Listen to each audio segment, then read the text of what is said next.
Hey, how we doing everyone? Welcome back. I've got the wicked Kawasaki ZX-9R back out again. First time since I've swapped out the clutch. And as you are supposed to do when you swap out a clutch, you're supposed to go nice and easy on the bike. No, I haven't.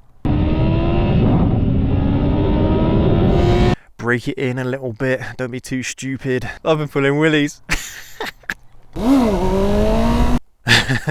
But okay, in all seriousness, you should, if you want that longevity out of a new piece of hardware that you've put into the bike, you should take it easy a little bit, at least for the first few hundred miles, just to give it a chance to bed in a little bit.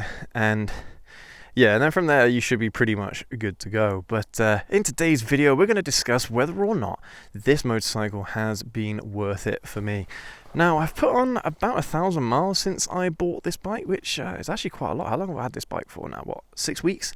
Something like that, 4 to 6 weeks. So, yeah, I think I've put on 900 to 1,000 miles, something like that, really putting her through her paces. And honestly, yeah, man, she's really held up well, despite the fact that, you know, she looks a little bit rough around the edges. She has certainly been a reliable and fun, very fun motorcycle. So let's jump on, let's go for a ride, and let me tell you, well, let me give you all the experiences that I've had with this motorcycle and some of the pitfalls that you may find when it comes to buying a 24-year-old sport bike.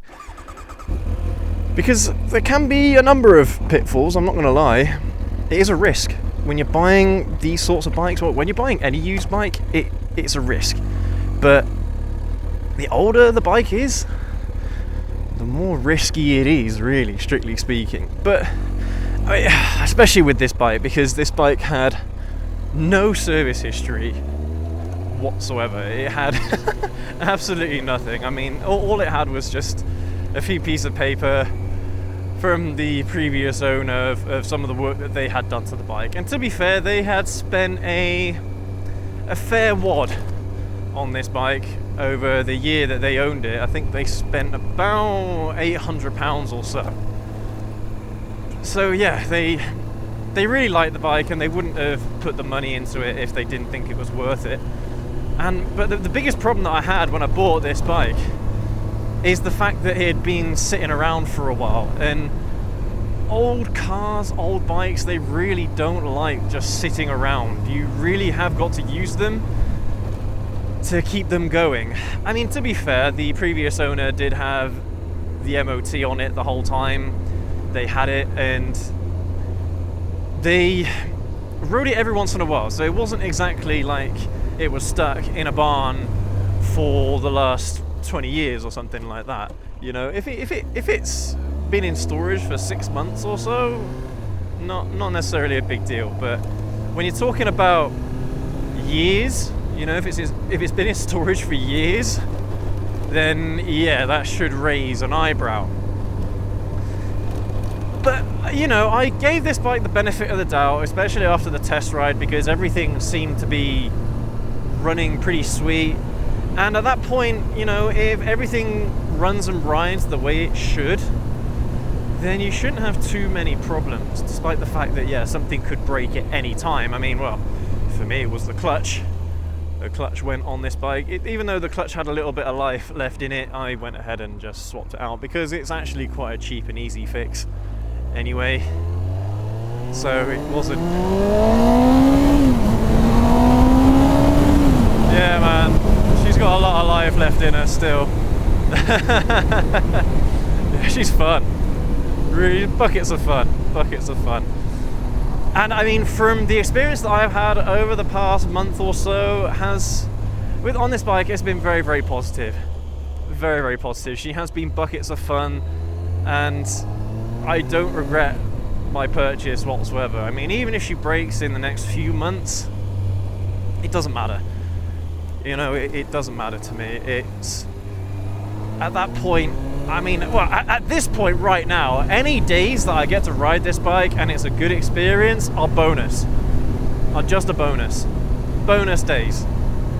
Because, I mean, yeah, an old bike like this, she's got 35,500 miles. I think when I bought her, it was 34,500 miles, something like that.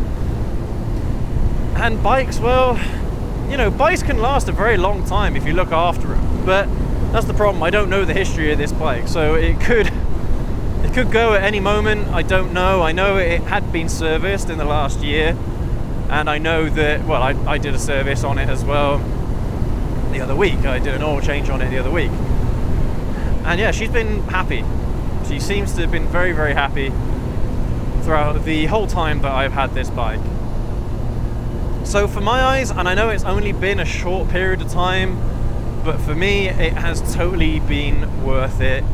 And the biggest issue with that is just the fact that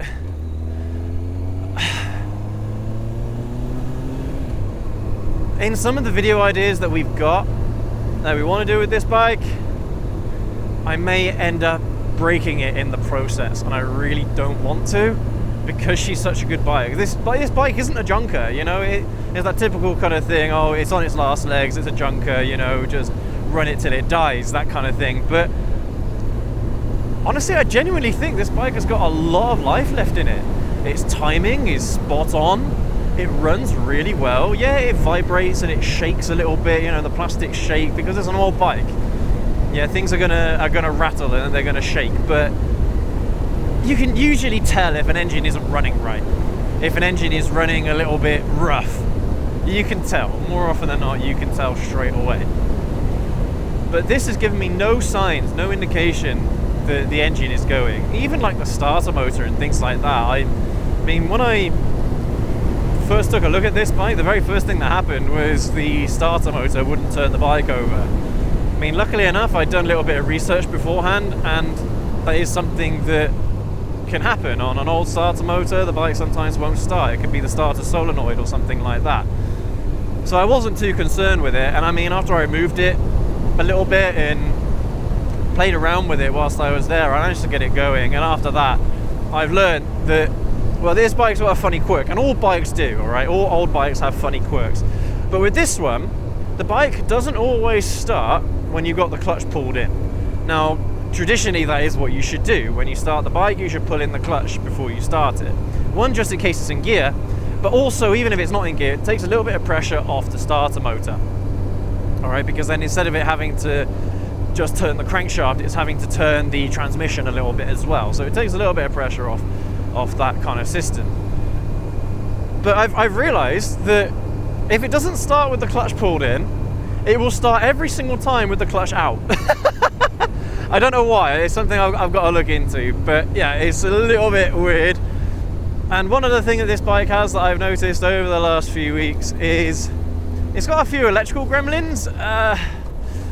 There's been 2 or 3 occasions where when I've turned the bike off, I've noticed that the lights stay on. I mean, right now I haven't got the lights on at all, and this is one of those bikes where you could actually turn the lights off entirely if you wanted to. Most modern bikes don't allow you to do that. They are on basically all the time.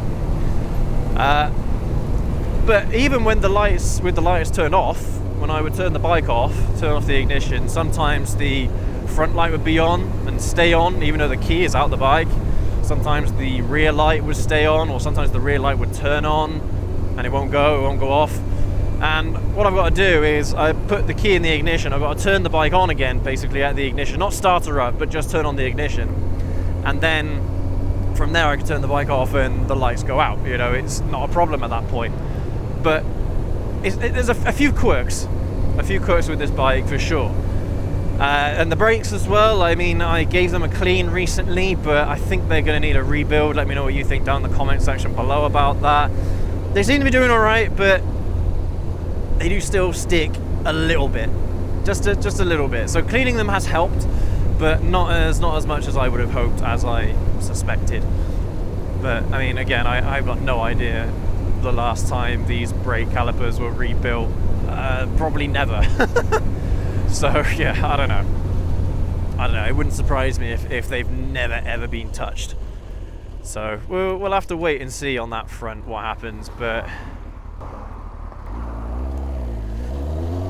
all in all, though, it's been a very, very good experience. Despite the minor quirks, this bike has got a lot to offer, and we will see. I mean, I don't know how long I'm going to be keeping this bike for. Maybe 6 months to a year, something like that. I don't know. I haven't made up my mind yet. But if it breaks, it's not a big deal. It's not a problem. And I know I did a video about how I broke my ZX-9R already. Well, yeah, I kind of did, but kind of didn't. You know, it was one of those things that wasn't a difficult fix in the end.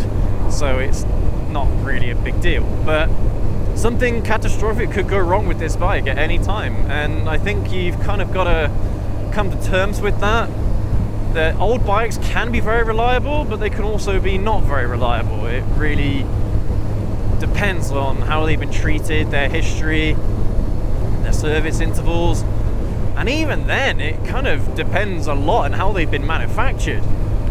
You can get one ZX-9R that has been manufactured in the exact same factory as another, and it is less reliable than the other. You know, it can be just really teeny tiny things. It can be that the machining process wasn't 100% the same as another engine was. So, yeah, it can be a minefield, I'm not going to lie, alright? It's this whole process of buying this old superbike can be a nightmare, and I mean I haven't encountered that so far, but yeah, I'm counting the days. Every day with this bike where she's running sweet is a blessing, and that's how you got to treat them. That's how you got to treat them. There's nothing wrong with buying a really old motorcycle, but if you are going to, there's a few things that I would recommend. One, that it's a bigger displacement motorcycle, alright? So between 500 and 1000 cc is what I'd recommend. Now the reason why is because those bikes tend to be made more expensive, they tend to be made better, they tend to be made with better parts, more expensive parts, more premium parts. Now even though that can be a little bit more expensive, if one of those things breaks and you've got to fix it, it also means that that part is probably going to be more reliable as a result anyway, and it will last longer.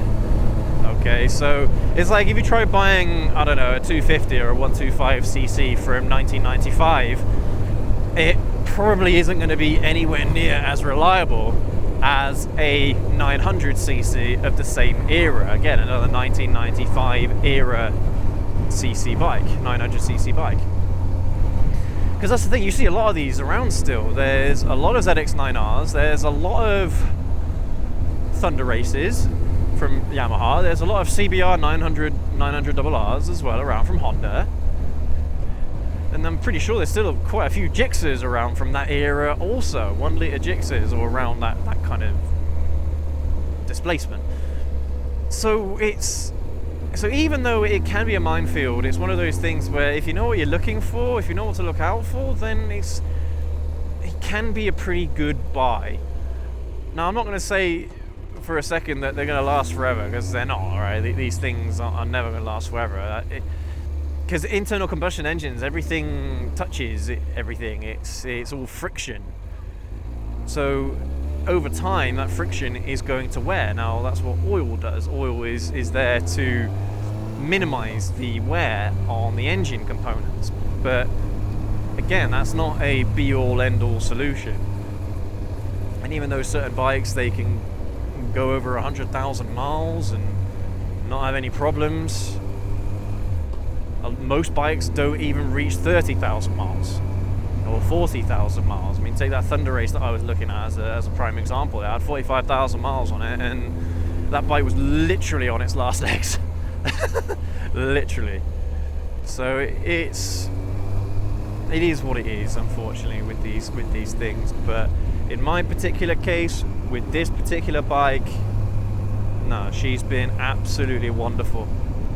Absolutely wonderful. And out of all the bikes that we looked at, this one was by far the best. It fit our criteria down. Literally, exactly. It fit our criteria exactly, apart from the fact that it's not fuel injected. And speaking of which, I gotta remember to get some fuel in this bike. I can't remember the last time I gave it fuel. So I might have to turn it over to the reserve tank at some point during this ride, I don't know. But yeah, man, I don't think we could have done better than this. Honestly, it's absolutely fantastic. I've loved every moment riding this bike because, I don't know, there's always something, what's the word, like, not nostalgic, but there's always, bloody hell. The brakes stuck a little bit on me there, but it's fine, it's okay. Not nostalgic, but it's one of those feelings that you get where you want it to keep on going. Yeah, you're willing it on. You love it more because you know it's an old bike. You know it should be on its last legs, and it's not. It's still going, and it's still going strong. It's it's a really funny thing. Like, I have a lot of emotions around this bike simply because it's old and because it's still going. The fact that it has as much horsepower as it does, the fact that it has so much fun factor, is just a bonus. And this bike's so light as well, man. It's 200 kilograms. 200 kilograms wet. It's so light. So you can literally have an absolute blast on this bike racing it around everywhere. It's so good. Honestly. And the fact that it does have torque down at the bottom end of the range as well is, again, just adds to the experience. So for me, this bike has been a near perfect experience for me. Now, I'm not going to say for a second that is what it's going to be like for all of you, right? 60 to 80% of you are going to have a negative experience buying an old bike like this, okay? And a lot of the time it's just luck, but you can kind of hedge your bets. That's kind of what I'm saying here. You can kind of hedge your bets and buy something that you know isn't going to last forever, but it's still going to be a hell of a lot of fun whilst it does last. And it gives you enough time in the saddle to make it worthwhile, you know? And you don't even have to do that much maintenance with it either. So yeah, she's been good, man. This bike has been good to me. I've taken her on some pretty long journeys, and yeah, she's been happy all the way. Like I said, the only issue I had was with the clutch, and that's it, and that's fixed it. Since then, she is good, man. Really, really good. But anyway, guys and gals, I hope that concludes our video today. In a nutshell, this bike has been more than worth it for me, and she's been more than worth the risk as well. Remember, she cost me £1,500. That is it. That's it. That's no money at all, man. No money at all. I'm so happy with this bike. But anyway, thank you ever so much for joining me all the way to the end of today's video. Let me know what you think down in the comment section below. As always, leave a like, get subscribed if you want to see more content like this. Hit the notification bell so you don't miss any more of our content on the Kawasaki ZX-9R. And we will catch you all here in the next video, guys and girls. Take care. Have a good one.